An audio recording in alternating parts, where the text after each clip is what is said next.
भूमंडल को ढालूंगा, भूमंडल को। एक राजा बोल ले अब तो भूमंडल ही उठवे लग गो, अब तो भूमंडल ही उठ रहा है। दूसरा बोला अपना क्या होगा, दूसरा बगल में ही बैठा था बोला अपना क्या होगा, कहाँ सबका होगा, सब अपना होगा, तेरा घर क्या भूमंडल से बाहर है।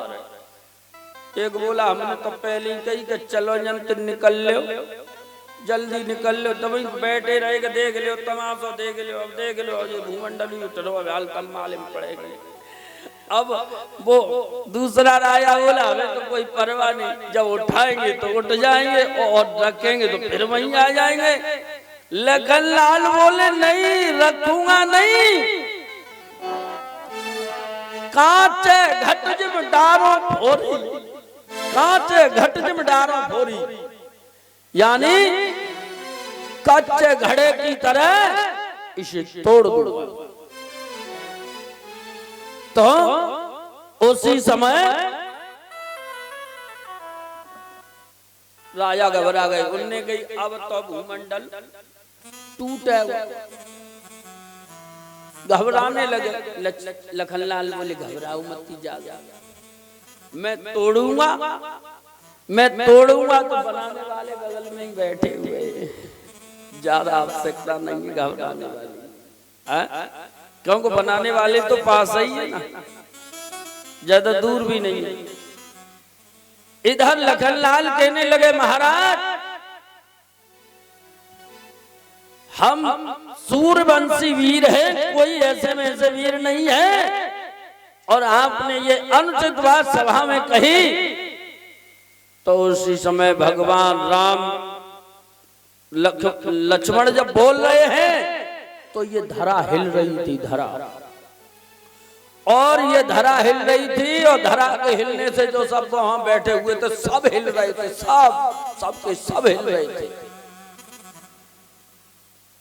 भगवान राम बोले लखनलाल अब शांत हो जाओ, तुम्हारे बोलने से ये धरा हिल रही है, और धरा के हिलने से ये सब राजा लोग हैं ना बड़े हल्के से ये सब हिल रहे हैं, तुम्हारे बोलने से धरा हिल रही है, धरा के हिलने से ये सब हिल रहे हैं।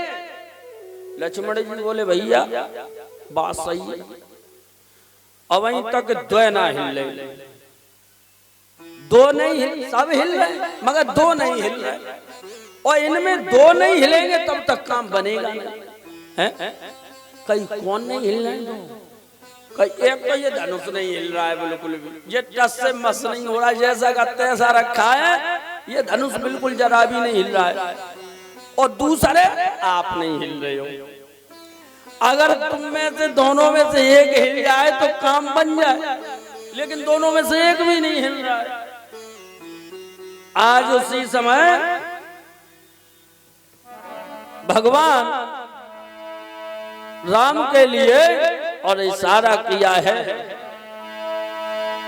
कि कमल नाल में चाप चढ़ाओ,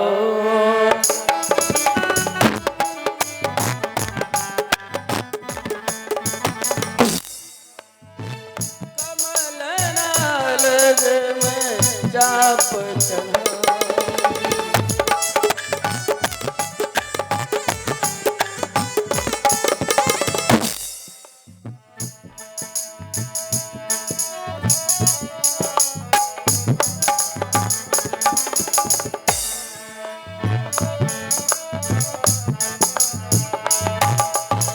कमल नाल में चाप चढ़ाओ,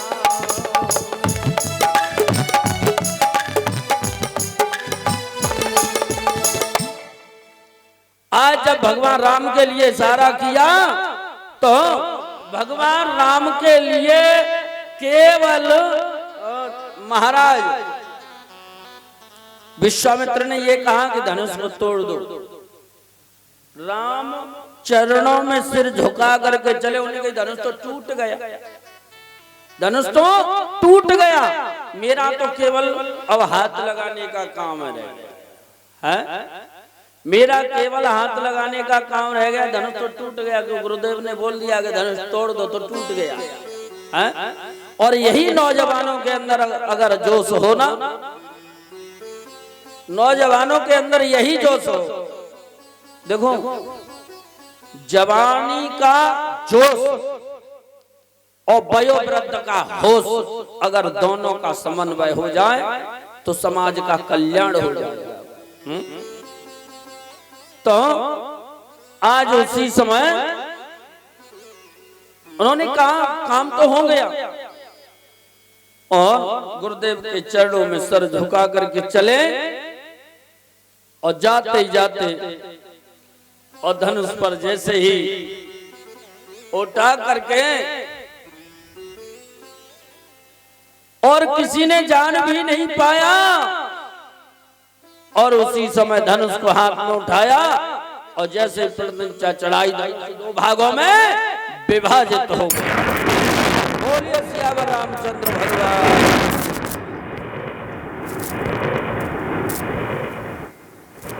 आज उसी समय जब धनुष टूटा और सीता जी वरमाला लेके उस रंगभूमि में आई,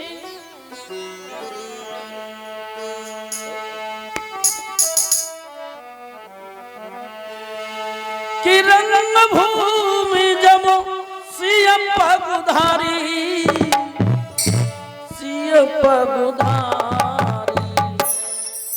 देख सकल मोहे,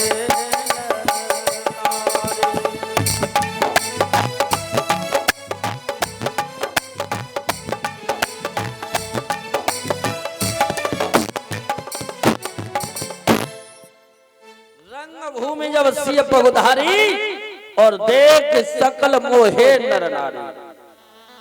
सीता जी ने उस रंगभूमि में प्रवेश किया तो नर नारी मोहित हो गए सीता जी को देखकर। ऐसा लग रहा है कि चौपाई यही संकेत दे रही है, लेकिन यहाँ बाबा जी ने ये चौपाई लिखी है तो एक पहले एक और चौपाई लिख चुके हैं कि मोहन नार नार के रूपा और पन्नगारी रीति अनुपा। तो नर नारी कैसे मोहित हो गए सीता जी को देखकर? क्योंकि नारी के सौंदर्य को देखकर दूसरी नारी कभी मोहित नहीं होगी। क्यों? कि वो तो अपने को सबसे ज्यादा सुंदर समझती है, सामने वाली कितनी भी सुंदर हो लेकिन तो यही कही मोते ज्यादा सुंदर नहीं होगी। तो लेकिन यहाँ बाबा जी लिख रहे हैं कि रंगभूमि जब सिय पगुधारी और देख सकल मोहे नर नारी। तो यहाँ सीता जी को देखकर नहीं, भगवान राम को देखकर नर नारी मोहित हो गए। नर नारी मोहित हो गए देख करके किन्हें? भगवान राम को। क्यों? भगवान राम का ही नाम पगुधारी है। और पगुधारी नाम पड़ा कहां से?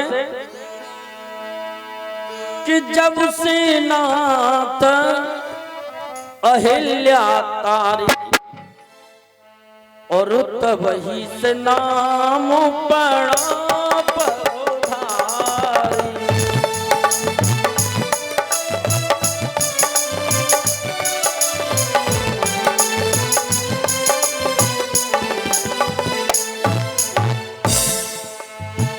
जब से नाथ अहिल्या तारी, अहिल्या तारी तब से नाम पड़ो पगुधारी। जब से नाथ अहिल्या तारी और तब से नाम पड़ो पगुधारी। वहां से भगवान राम का नाम पगुधारी पड़ गया। और रंगभूमि जब सिय पगुधारी देख सकल मोहे नर नारी। नर नारी मुग्ध हो गई, लेकिन सीता जी को नहीं, राम को देखकर। क्योंकि भगवान राम जैसे को तैसा दिख रहे हैं, सटे साठ्यम समाचार। सुखदेव स्वामी वर्णन करते हैं, राजन परीक्षित इधर जब सीता जी वरमाला लेके आई, सहेलियां साथ में हैं, अब भगवान राम के पास में आई वरमाला लेकर। अब तो जब वरमाला लेकर आई सखियां और जैसे ही अब माला डालने के लिए और जब सीता जी तैयार हुई तो भगवान राम की लंबाई ज्यादा थी, सीता छोटी थी। तो सीता जी की सहेलियां बोली, अरे झुक जाइयो तनिक रघुबीर, झुक जाने थोड़े से, अरे झुक जाइयो तनिक रघुबीर, जानकी छोटी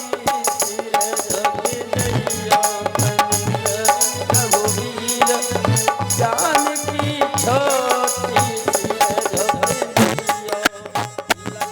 रघुबीर, लली मेरी बारी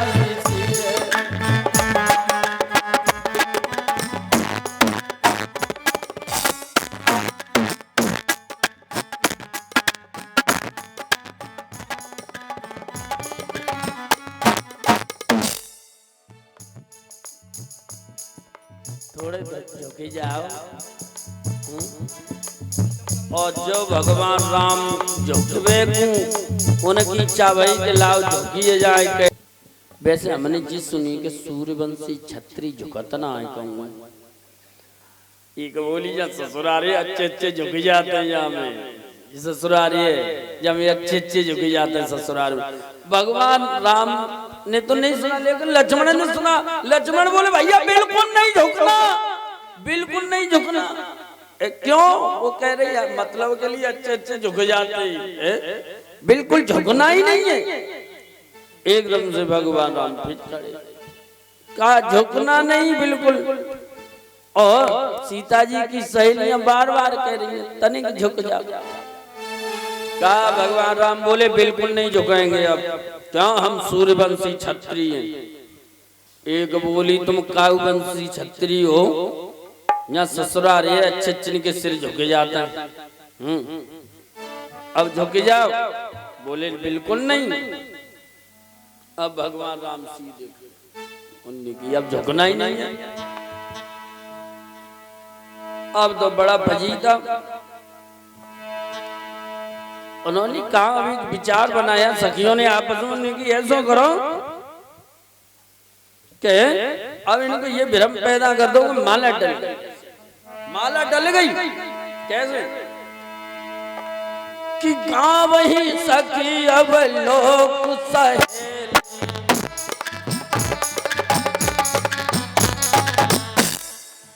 गाँव ही सखी अब लोग सहेली,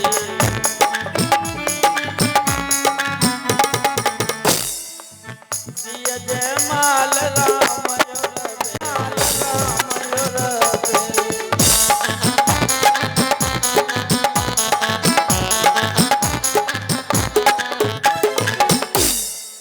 गावे सखी लोक सहेली और सिय जय माल राम और वेली। और जो अब भगवान राम बड़े चक्कर में उन्हें कोई झुके तो हटे ना है, ऐसे तो देखेंगे नहीं। माला तो झुकाए के लिए देखनी पड़ेगी माला पड़ी है कि ना। और जो भगवान राम ने गर्दन झुकाई तो एकदम से सीता जी ने वरमाला पहना दी। बोलिए सियावर रामचंद्र भगवान की। और तो सीता की सहेलियों ने गाया कि सिय जय माल राम और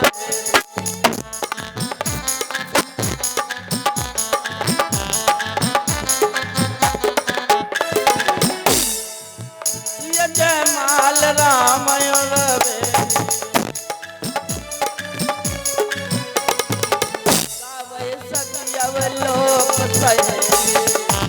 बड़े हर्षोल्लास के साथ माला तो डल गई। और इस तरह से जब माला भी डल गई और इधर आज सीता जी वरमाला पहना करके और इधर भवन में पहुंची। और उधर जो राजा आते सो उन्हें कही सुनो अब वही कचूना है वो वही जयमाला ही तो पड़ गई है। अब जामे कचू साजिश है महाराज जनक की। और इन्होंने हम बड़े बड़े राजाओं का अपमान जानबूझ करके करवाया है। अरे पकड़ लो राम को।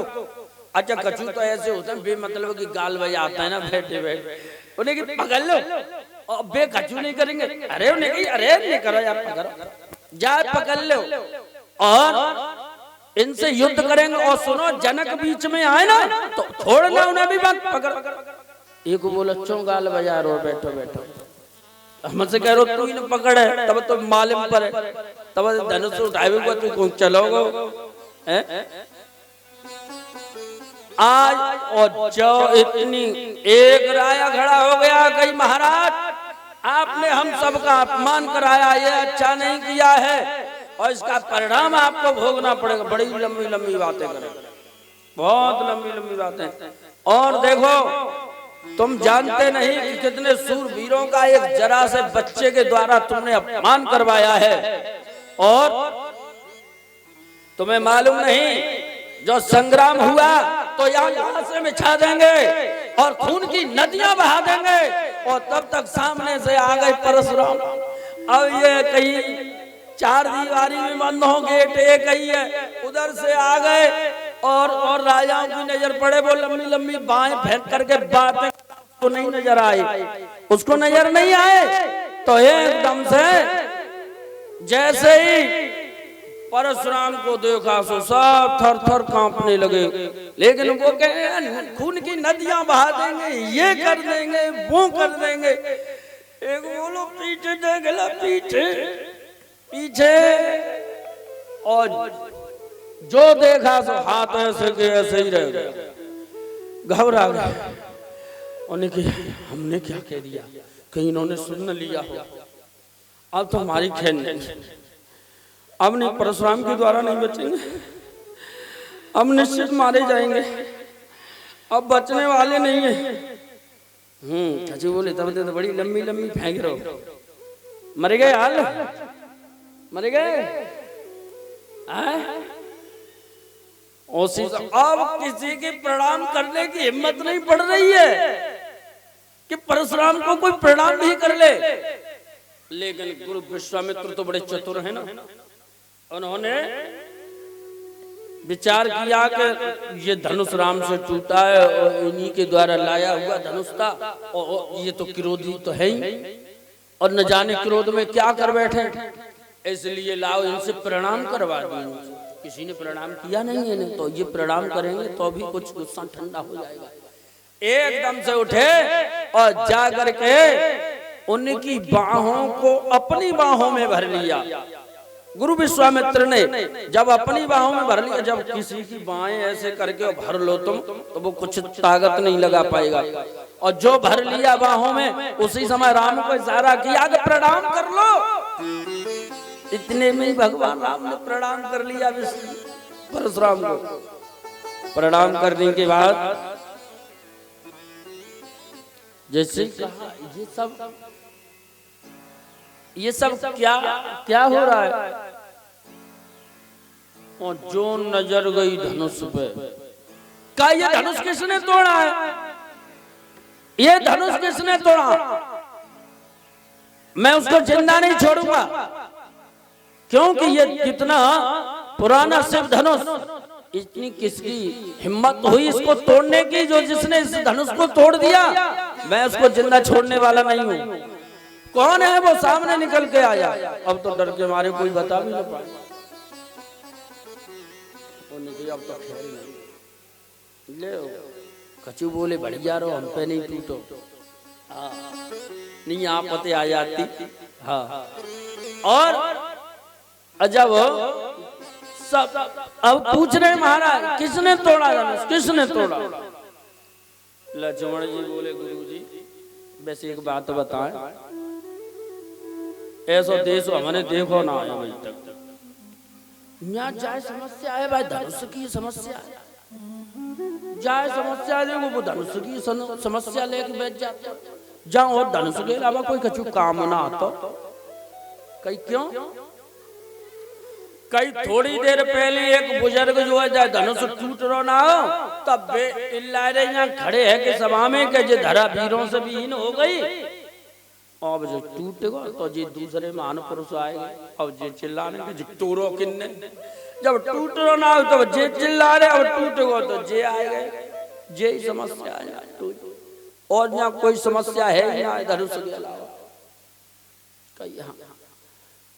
आज उसी समय भगवान राम ने विचार किया, कोई बताने वाला नहीं है, इसलिए कहा महाराज आपका ही कोई दास होगा जिससे ये अनुचित कार्य हो गया। का ये स्वामी के कार्य को बिगाड़ना ये दास का काम नहीं है, ये जानबूझकर तोड़ा गया है।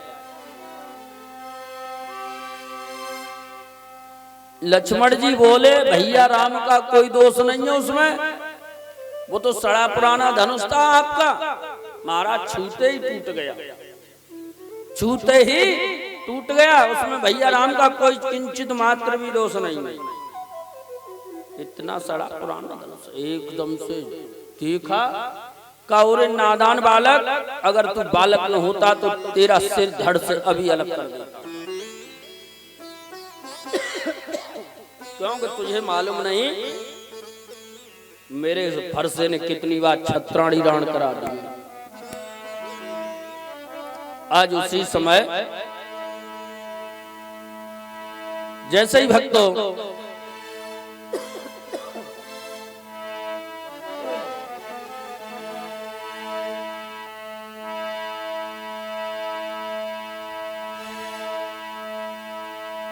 लक्ष्मण जी कहने लगे, तो भैया राम ने कहा कि नहीं प्रभु आप तो महान हैं, बच्चों के मुंह बड़े लोग लगते नहीं, इसलिए शांत कर देते हैं, लेकिन फिर बार बार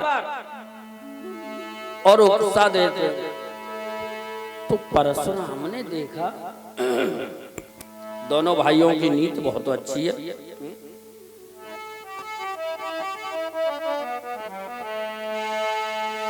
कि छोटा भाई बार बार अंगारे मुझ पर फेंक रहा,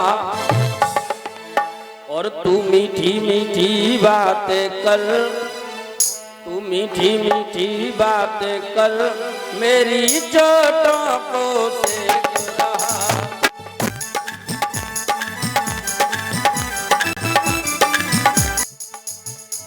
हे राम हुआ है तू अब हुआ, इस छत्री कुल की दाढ़ी में, मालूम अब ऐसा होता है, मालूम अब ऐसा होता है, तनका है चोर की दाढ़ी में।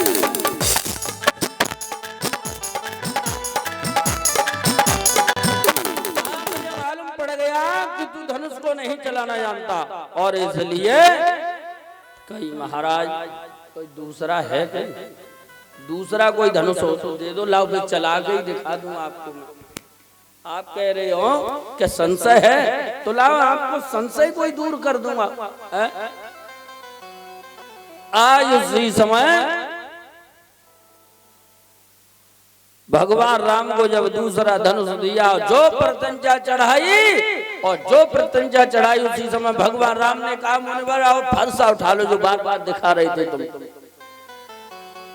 जैसे ही भगवान का रूप देखा उसी समय परशुराम ने फरसा पटक दिया, बोले बस हो गया समझ गया मैं आपको। लक्ष्मण जी बोले आगे हो समय नहीं देर में बहुत उल्ले तब ते तो हम कह रहे शांत है ना है रे लड़े ले अब। इधर जैसे ही आज भगवान राम को प्रणाम करके परशुराम जी गए हैं, और इधर जब प्रणाम करके चले गए, उसके बाद में अब अयोध्या के लिए न्योता भेज दिया। भगवान राम की बारात सजने लगी अयोध्या में,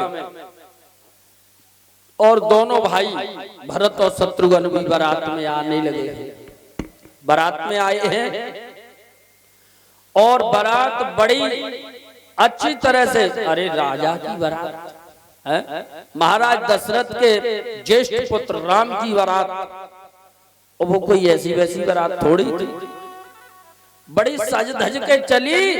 और जब सज धज के चली है, लोग देखते रह जाते हैं बारात की तरफ कि मेरे राम जी की अजब बारात, अरे मेरे राम जी की, मेरे राम जी की अजब बारात, अवध से मिथिला चली रे, मेरे राम जी की अजब बारात, अवध से मिथिला चली रे, मेरे राम जी की। नगर निवासी सब ही चल गए,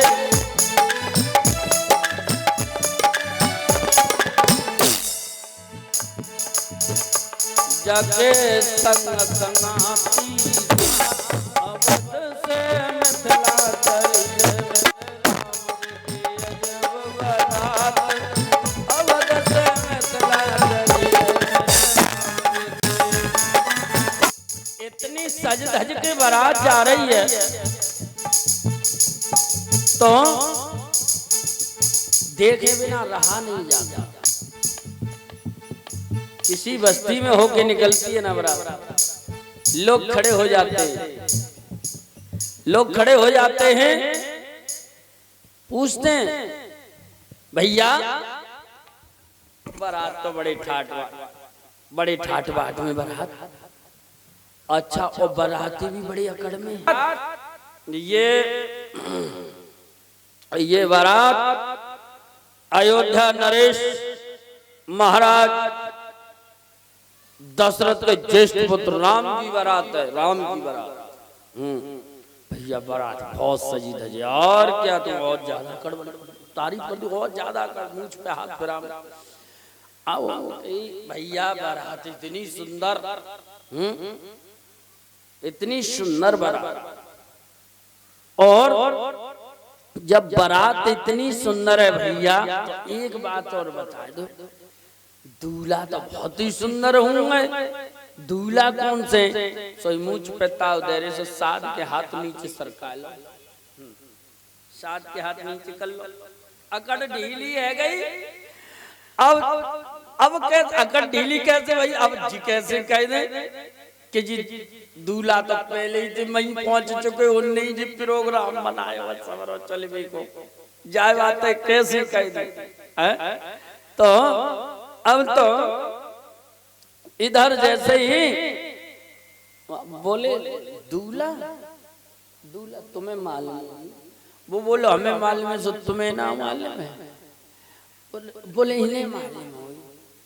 बोले कि हाँ हाँ वो दूल्हा की तो पूछ रहे हैं हम, उसको चतुर मान के पीछे आ रहे हैं, पीछे आ रहे हैं, ठीक है। अब वो बेचारे खड़े रहे, उन्होंने कही दूल्हा देख ले कितनी सुंदर है, बारात इतनी सुंदर है, सभी बारात निकराऊ भाई, और पीछे देखो दूल्हा ना है, तो पीछे वाले से कही भैया दूल्हा कौन से है? उन्होंने कहा दूल्हा दूल्हा, एक बोला वो आगे वाले ने क्या कही है, आगे वाले क्या बता रहे? उन्होंने कहा आगे वाले जी कह रहे पीछे, अरे कई बारात तो बहुत लंबी है, बीच में निकल गए, तुमने देख ना पाए। हाँ तो मतलब वहां तो जैसे तैसे बात बनाई ली, बात तो मां तो बना ली है। अब लेकिन अब हर जगह थोड़ी चल जाई, अब बात महत जैसे तैसे बनी, सो बार नगर से बारात निकली, बनने गई गुरुजी बारात तो रुकवाओ। बोली क्या बात है? कई महाराज दशरथ को बुलाओ, दशरथ को बुलवाया, कई महाराज समस्या आ रही है बहुत, नेक देर में सभी अगर ढीली है जाते। हाँ अब बारात में जाने तो शौक सानते, और नेक थोड़े अकड़ में रहेंगे तो अच्छे लगेंगे, बाराती तो ऐसे ही अच्छे लगता है। तो कई कैसे, अरे कई लोग भाग जो पूछते हैं दूल्हा कौन से, अब क्या बताना है? तो अब जा बातों को तो समाधान गुरुजी करेंगे, गुरुजी अब पूछो। हर समस्या का समाधान गुरु है, तो गुरु को पूछो। गुरुजी बोले ऐसा करो, एक काऊ वापस सजाए के एक राजकुमार को बैठा दो। कछु बोले महाराज राम को काऊ ने तो देखो हुए, कई तो भरत को वो बना दो, भरत को बता दिया करो ये दूल्हा है, क्योंकि भरत की शकल कुछ राम से मिलती जुलती है, तो नहीं बैठा दो, इन्हें फायदे करिए। और सो जैसे ही राम को वो भरत को बैठा दिया दूल्हे की जगह पर और चलने लगी बारात, और जैसे ही गांव आया और उन्होंने कही अब तो लोग आग पूछेंगे तो बता देंगे दूल्हा जी रहे, अब ना चिंता आती, जे रहे दूल्हा। और चले, और जैसे ही लोग बाग आए उन्हें गई भैया बारात, ऐसी तो बारात मैंने कभी ना देखी, जो बारात है कि नहीं। सब फिर उन्हें कि अब तो मुंह से ताव लगाई से देखी जाए, कि ये बारात अयोध्या नरेश उनके ज्येष्ठ पुत्र राम की बारात है, दूल्हा बताएं। दूल्हा तो ना पूछ रहे ना है अबे, तो भैया जी अयोध्या से आइए, हम कई जाए कहाँ रही है, कहा ये बारात जा रही है महाराज जनक राय के यहाँ मिथिलापुरी। दूल्हा बताएं, अब दूल्हा पूछिए ना रहे तो कहे दूल्हा बताएं, दूल्हा बताएं। अब उन्हें कही भैया जो बताओ के बारात तो बहुत ठीक ठाक है, और आई अयोध्या से जनकपुर जा रही है, बहुत अच्छी है। कई दूल्हा बताएं, देखो बेरे दूल्हा, दूल्हा अच्छे, दूल्हा भी बढ़िया, पर हाँ और क्या कोई वैसी ऐसी बात है। अब फिर उन्हें की अगर ढीली कर दी उन्होंने, अब उन्हें कही भैया अयोध्या से बारात जा रही है और जनकपुर जा रही है, दूल्हा अच्छे हैं, लेकिन ब्याह लड़की चुप बैठ, हमें ना मालूम, हमें तो बाद में आया, बाद में आया। अरे नहीं तिथि कोई ज्ञात, अरे नहीं तिथि कोई ज्ञात, अवध से मिथिला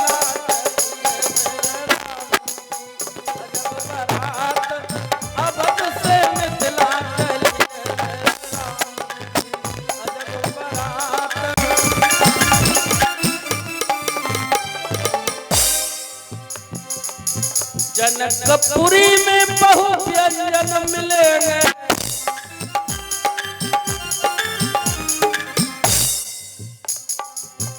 मन में सोच रहे बराती बड़े बड़े माल मिलेंगे खाए हुए को।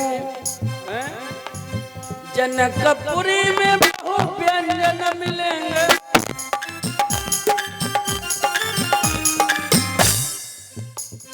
यहाँ मरे गए, यहाँ तो रोज रोज बेई मिल जाता है, कहा यहाँ मर गए सत्तू, अम्मा को देते मठा में सत्तू ले लला खाए ले, यहाँ मर गए सत्तू अवध से मिथिला चली, राम जी की अजब बारात, अवध से मिथिला चली, राम जी की अजब बारात, अवध से मिथिला चली, मेरे राम जी की अजब बारात, अवध से मिथिला चली।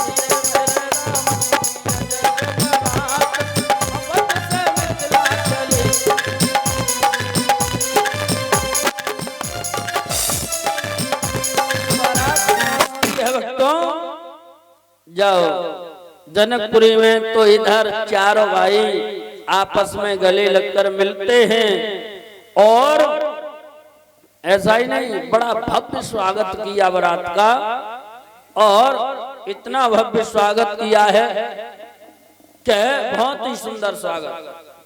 धीरे धीरे धीरे धीरे जब विवाह का नंबर आया तो भगवान राम का ही विवाह नहीं हुआ था। आज उस जनकपुरी से चारों भाइयों का विवाह, चारों भाइयों का विवाह। कैसे? इधर भगवान राम का विवाह तो सीता के साथ में हुआ था। देखिए नाम के अक्षरों की यहाँ बहुत बड़ी विशेषता है। जितने पति के नाम में अक्षर है उतने ही पत्नी के नाम में अक्षर। भगवान राम का विवाह हुआ था सीता के साथ और लक्ष्मण का विवाह हुआ था उर्मिला के साथ। रघुबर क्यों रही गाई जनकपुर की नारी गाई, रघुबर क्यों रही गाई जनकपुर की नारी।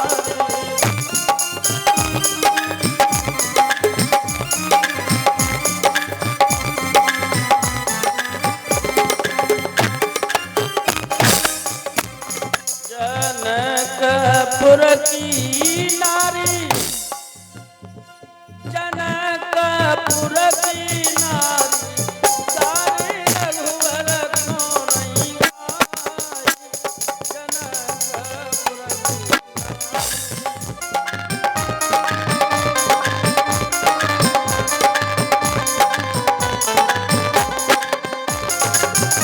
कौशल्या लाला जाओ जाने ग्रास खीर को खाओ।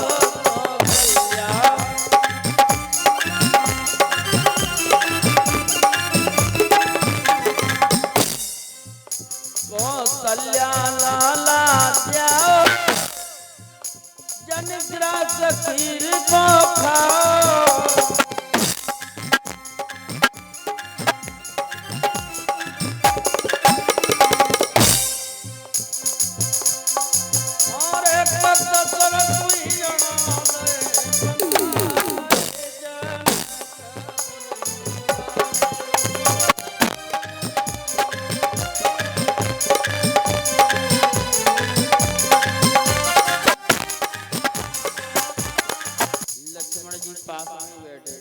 बोले भैया भैया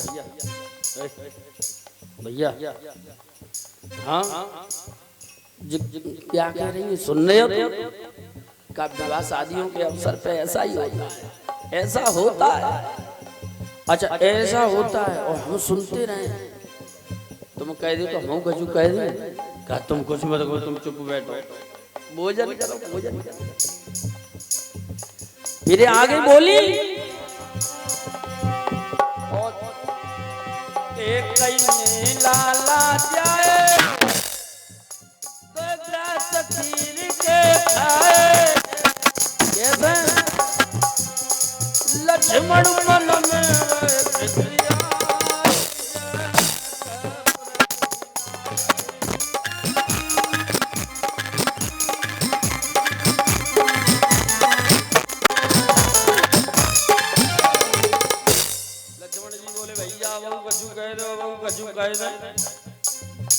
नहीं तुम कुछ मत चुप बैठो, बिल्कुल चुप बैठो। आगे बोली एक बुआ लला तुम्हारी श्रृंगीर संगत धारी। एक बुआ लला तुम्हारी श्रृंगीर संगत धारी।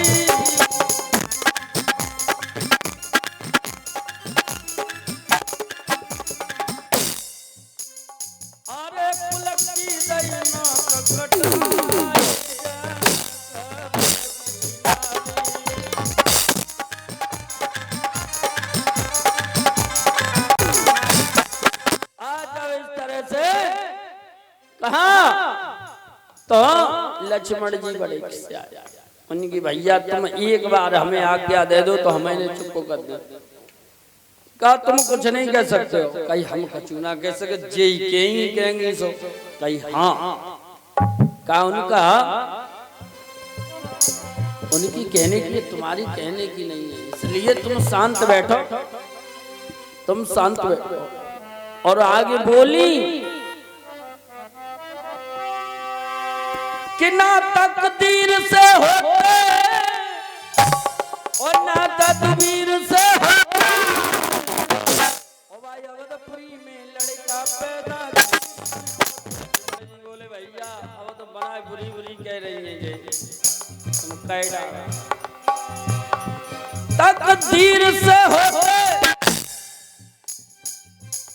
ना तदबीर से होते। भाई अवधपुरी में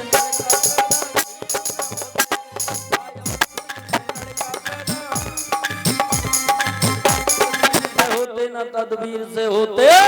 और अवधपुरी में लड़का पैदा खीर से होते। का हुआ लड़कने की जरूरत हो तो खीर बनाए खा लो बस बेटा पैदा है। लक्ष्मण जी बोले भैया अब ना सुनी ना जाए रही, अब नेक आज्ञा दे दो तुम हमें, नेक थोड़ी सी आज्ञा दे दो। हमने कही ना मन मान लो कहीं ना मान लो।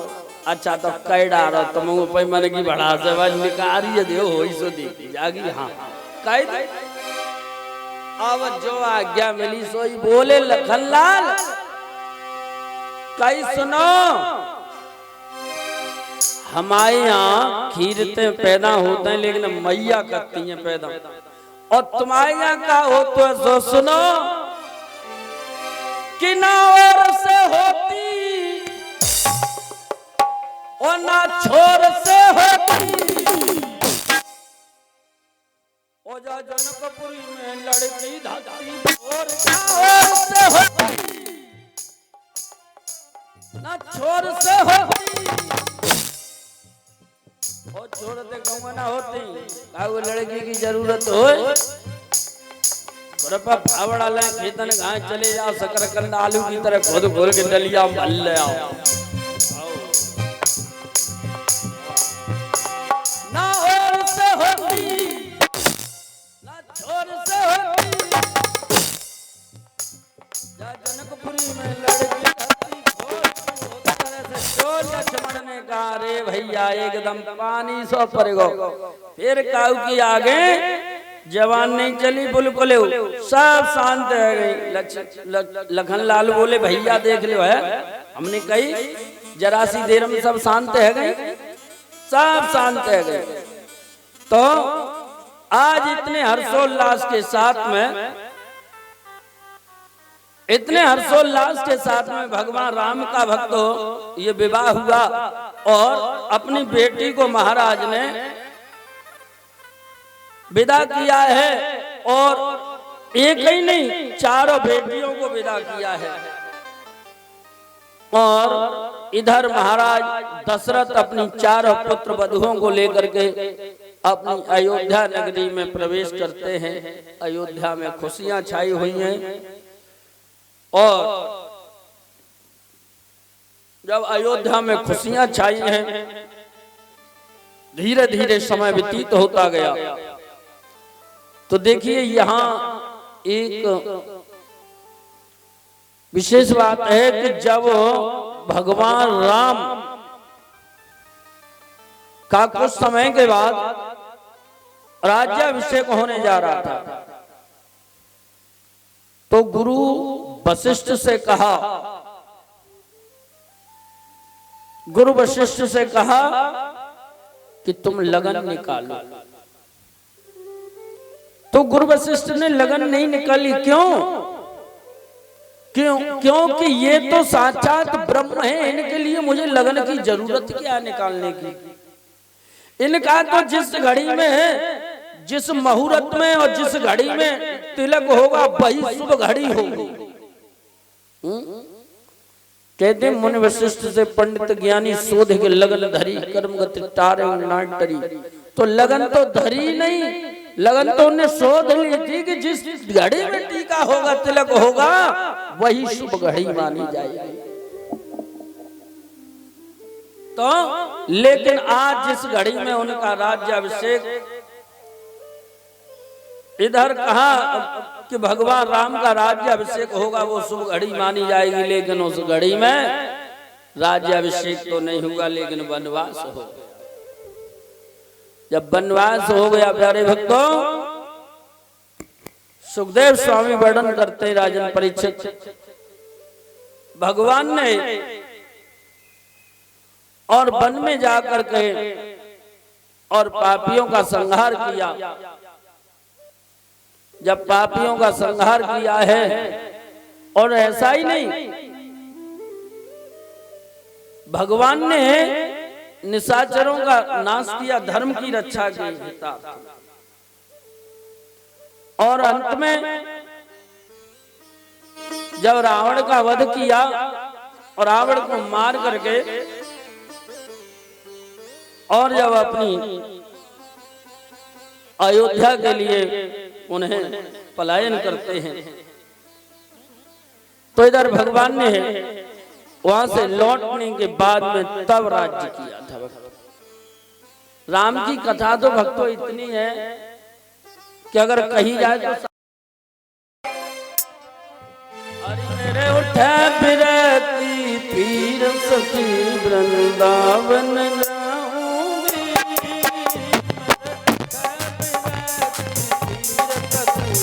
वृंदावन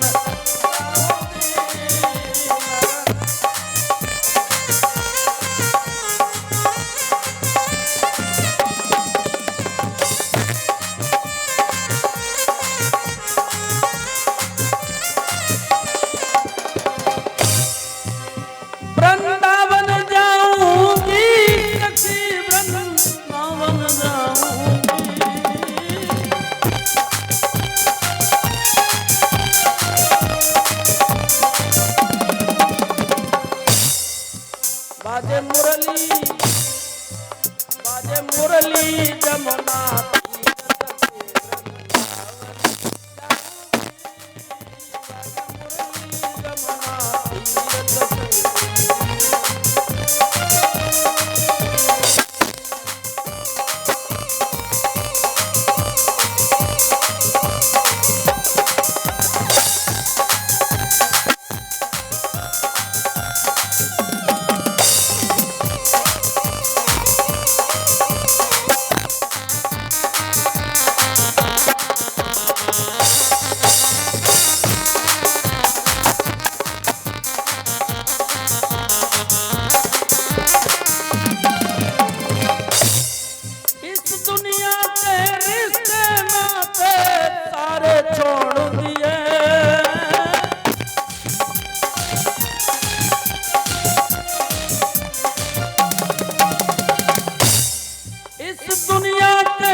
सखी कैसे धारूं धीर सके